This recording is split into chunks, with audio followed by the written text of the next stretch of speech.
నోట్ల రద్దుతో అష్టకష్టాలు పడుతున్న దేశ ప్రజలకు కేంద్రం మరో షాక్ ఇచ్చింది. ఊహించని విధంగా నోట్ల మార్పిడిని పూర్తిగా నిలిపేసింది.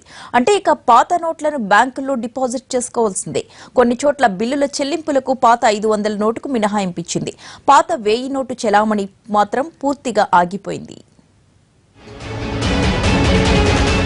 నోట్ల రద్దు సమయంలో పాత నోట్ల మార్పిడికి డిసెంబర్ 30 వరకు గడువు ఉంటుందని ప్రకటించిన కేంద్రం ఇప్పుడు మార్పిడిపై పూర్తిగా నిషేధం విధించింది. బ్యాంకులు, పోస్టాఫీసుల్లో నగదు మార్పిడికి ఇచ్చిన వెసులుబాటును తొలగించింది. అంటే బ్యాంకులు, పోస్టాఫీసుల్లో ఇక ఎక్స్చేంజ్ కౌంటర్లు ఉండవు. పాత 500, 1000 నోట్లను ఇక నేరుగా బ్యాంకు, పోస్టాఫీసు అకౌంట్లలో డిపాజిట్ చేసుకోవాల్సిందే.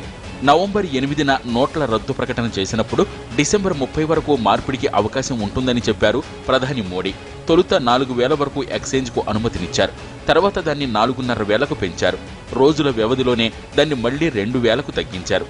ఇప్పుడు పూర్తిగా ఎత్తివేశారు. కొత్త నోట్ల కొరత ఉండటంతో తాజాగా పరిస్థితిని సమీక్షించిన ఆర్థిక శాఖ నోట్ల మార్పిడిని పూర్తిగా రద్దు చేసింది. పాత 500, 1000 రూపాయల నోట్లను ఏం చెయ్యాలి? అందరినీ వేధించే ప్రశ్న ఇదే. ప్రజల ముందు రెండే ఆప్షన్స్ ఉన్నాయి.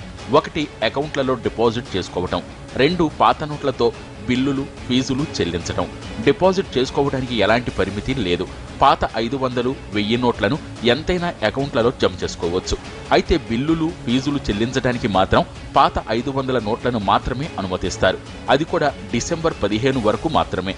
కేంద్ర, రాష్ట్ర ప్రభుత్వాలకు చెందిన స్కూల్స్లో ఫీజులు కట్టడానికి 2000 పరిమితి వరకు పాత 500 నోట్ల ద్వారా చెల్లింపులు చేయొచ్చు.